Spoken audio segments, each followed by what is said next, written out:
Vous avez sûrement déjà entendu le terme trouble alimentaire, mais de quoi s'agit-il au juste? On parle de trouble alimentaire quand une personne a beaucoup de difficultés à manger la bonne quantité de nourriture ou consomme de la nourriture d'une manière qui n'est pas saine pour son corps.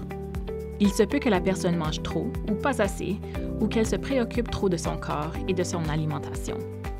Parfois, les gens qui ont des troubles alimentaires se sentent très tristes, effrayés ou perturbés par rapport à la nourriture.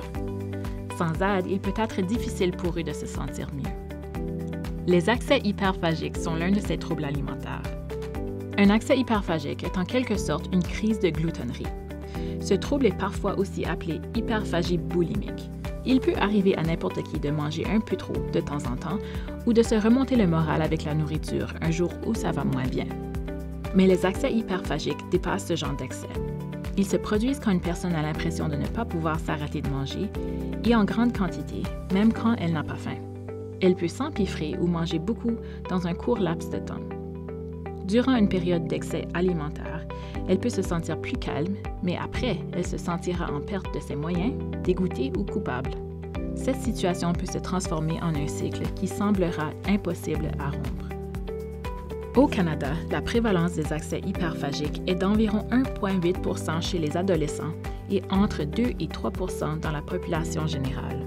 C'est donc dire que de nombreux jeunes gens sont touchés par les accès hyperphagiques et qu'il est important de reconnaître les signes tôt afin de pouvoir mettre en place l'aide et le soutien nécessaires. De plus, ce trouble ne se limite pas seulement à la nourriture même, il est aussi lié aux émotions, au stress et même à la façon dont une personne se perçoit. Il nous arrive tous de trop manger à l'occasion, que ce soit durant le temps des fêtes, à une occasion spéciale, quand le temps est long ou après une dure journée. C'est tout à fait normal. Mais comme d'autres troubles alimentaires, les accès hyperphagiques deviennent un réel problème quand ils se produisent à intervalles réguliers et se mettent à affecter la personne touchée de différentes façons. Sa manière de penser, sa manière de se sentir, sa manière de socialiser avec ses amis et sa famille et même sa santé peuvent alors en souffrir. Biologiquement parlant, certaines personnes sont plus vulnérables aux troubles alimentaires. La chimie du cerveau et la génétique jouent un rôle important dans la manière de réagir face au stress et à la nourriture. Mis à part la biologie, les expériences de vie jouent elles aussi un grand rôle dans le développement d'un trouble alimentaire comme les accès hyperphagiques. L'environnement dans lequel une personne vit peut aussi être un facteur. Si notre entourage n'a pas des habitudes saines par rapport à la nourriture, il peut être difficile d'apprendre à manger de manière équilibrée. Si une personne grandit dans un milieu qui met beaucoup l'accent sur l'apparence et l'image corporelle, les comparaisons et les commentaires constants peuvent avoir un effet néfaste sur son moral. La pression pour bien paraître exercée par les médias sociaux de nos jours peut être particulièrement difficile à vivre pour elle.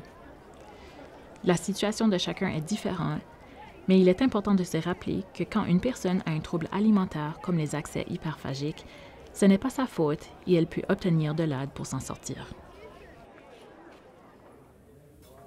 Il faut savoir que n'importe qui peut développer des accès hyperphagiques, peu importe son âge, son genre ou ses origines, mais que les adolescents âgés de 13 à 17 ans y sont plus vulnérables. Pourquoi? Parce que l'adolescence est une période de grands changements sur les plans émotionnels, physiques et sociaux. La pression est alors grande aux côtés des apparences et de l'intégration, surtout avec l'omniprésence des médias sociaux. Les troubles alimentaires ont tendance à affecter davantage les filles, mais les autres membres de la population n'y sont pas à l'abri. Les personnes qui ont vécu des traumatismes, comme de l'intimidation, de mauvais traitements ou une perte importante, peuvent être plus susceptibles de développer un trouble alimentaire parce qu'elles essaient de composer avec leur douleur émotionnelle. Les antécédents familiaux de troubles alimentaires font également augmenter le risque d'accès hyperphagique car la génétique joue un rôle considérable dans le développement de ce trouble. Étant donné ces divers facteurs, il est très important de reconnaître les signes et de demander de l'aide dès que possible. Les troubles alimentaires ne se manifestent pas toujours de manière évidente, mais certains signes sont à surveiller. Dans le cas des accès hyperphagiques, voici quelques-uns des signes à surveiller. Grande quantité de nourriture mangée très rapidement et d'une traite, nourriture consommée seule ou en secret ou nourriture cachée, nourriture consommée sans avoir faim, sentiment de perte de contrôle envers la nourriture, sentiment de culpabilité ou de honte après avoir mangé, conversations fréquentes au sujet du poids, de la nourriture ou de l'apparence corporelle, certains aliments ou repas sont évités, épicerie qui disparaît plus vite que prévu, humeur irritable ou morale bas. Si vous remarquez ces signes chez vous ou chez un membre de votre entourage, il serait bon d'en parler. S'ils ne sont pas traités, les troubles alimentaires ont de graves conséquences sur la santé physique et la santé mentale. Les accès hyperphagiques peuvent mener à des carences nutritionnelles parce que la personne qui est touchée ne peut pas manger tous les aliments et nutriments dont le corps a besoin pour rester en santé. Ce trouble fait aussi augmenter les risques de diabète de type 2, de maladies cardiaques et d'hypertension artérielle et peut aussi affecter le sommeil, entre autres conséquences. Les comportements alimentaires qui sont d'abord utilisés pour apaiser un stress émotionnel peuvent mener à des problèmes de santé mentale plus graves comme l'anxiété, la dépression et même des pensées d'automutilation ou des pensées suicidaires. Ils peuvent nuire aux relations interpersonnelles et rendre les liens plus difficiles. Plus longtemps un trouble alimentaire est non traité, plus difficile il sera à guérir. Il est donc important d'obtenir de l'aide le plus tôt possible. Demander l'aide d'un professionnel de la santé dans un cas d'accès hyperphagique est un geste courageux et un important pas en avant vers une meilleure santé. Les professionnels de la santé respecteront votre vie privée et garderont vos partages confidentiels, à moins d'une préoccupation pour votre sécurité. Vous pouvez donc vous exprimer ouvertement et honnêtement sans vous inquiéter que vos renseignements personnels seraient partagés. Un médecin, un thérapeute ou un conseiller écoutera vos préoccupations sans jugement et veillera à vous trouver un plan de traitement qui fonctionne pour vous. Dans l'évaluation initiale, on pourrait vous demander de décrire vos habitudes alimentaires, la fréquence à laquelle vous vous sentez incontrôlable autour de la nourriture, vos émotions, votre niveau de stress et votre santé mentale globale. On pourrait aussi vous demander si vous éprouvez de la culpabilité, de la honte ou de la détresse pendant que vous mangez ou après. Au besoin, on pourrait aussi demander des analyses en laboratoire pour vérifier la présence des effets des accès hyperphagiques sur votre santé physique, comme des déséquilibres hormonaux ou des carences nutritionnelles. Si on détermine qu'il s'agit bel et bien d'accès hyperphagiques, le diagnostic sera posé officiellement en fonction de vos symptômes et de ses conséquences sur votre vie quotidienne. De là, on vous guidera vers un traitement efficace qui vous aidera à gérer et à surmonter ce trouble. N'oubliez pas, si vous avez peur de parler de cette situation à un parent ou à un proche aidant, il existe d'autres personnes vers qui vous tournez. Les spécialistes comprennent qu'il peut être très difficile de parler de troubles alimentaires. Avoir une conversation privée avec un médecin ou un conseiller est une excellente première étape vers la guérison. C'est le devoir des professionnels de la santé de vous aider et de vous fournir du soutien pour vous aider à aller mieux.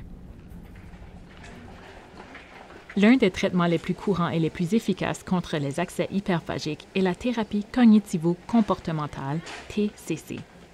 Cette thérapie aide les gens à comprendre les conséquences de leurs pensées et de leurs sentiments sur leur comportement alimentaire. Elle aide les gens à faire le ménage dans leurs pensées négatives et à les remplacer par d'autres solutions plus efficaces.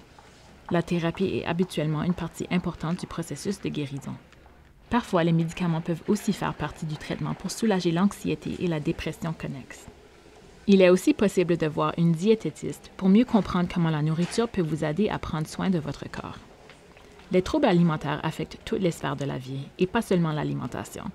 Les adolescents qui ont des troubles alimentaires peuvent avoir de la difficulté à l'école et dans leurs relations et avoir du mal à se sentir eux-mêmes. Par conséquent, il devient difficile pour eux de se concentrer, de passer du temps avec des amis et de pratiquer les loisirs qui avaient l'habitude de leur apporter du bonheur. Les professionnels des services de traitement des dépendances et de santé mentale d'Horizon pour enfants et adolescents appuient les jeunes qui font face à ce genre de défis. Conseillers, psychologues, travailleurs sociaux et autres professionnels de la santé sont là pour aider leurs clients à surmonter tout problème relatif à la santé émotionnelle, à la santé mentale ou à la consommation de substances psychoactives. Si vous vous inquiétez pour votre bien-être ou pour celui d'un proche, n'hésitez pas à prendre des démarches. Parlez à une personne de confiance, qu'il s'agisse d'un parent, d'un conseiller à l'école, d'une enseignante, d'un médecin ou même d'une amie proche. Il peut être difficile de démarrer la conversation, mais c'est la première étape pour obtenir le soutien nécessaire. Essayez de ne pas sauter de repas, ce qui peut faire empirer les accès hyperphagiques. Le corps humain a besoin de manger des repas et des collations à intervalles réguliers. Vous pouvez demander de l'aide d'un fournisseur de soins de santé comme un médecin ou un conseiller pour reconnaître la situation et ses effets sur votre santé, obtenir des suggestions de traitement, vous aider à trouver des moyens de gérer les émotions liées à ce type d'alimentation compulsive. Peu importe ce que vous traversez, vous n'êtes pas seul. Si vous pensez avoir un trouble alimentaire ou vous vous inquiétez pour un ami, il est toujours bon de demander de l'aide pour changer les choses. Votre santé mentale et votre santé physique sont importantes et vous méritez d'obtenir le soutien dont vous avez besoin pour vous remettre sur pied.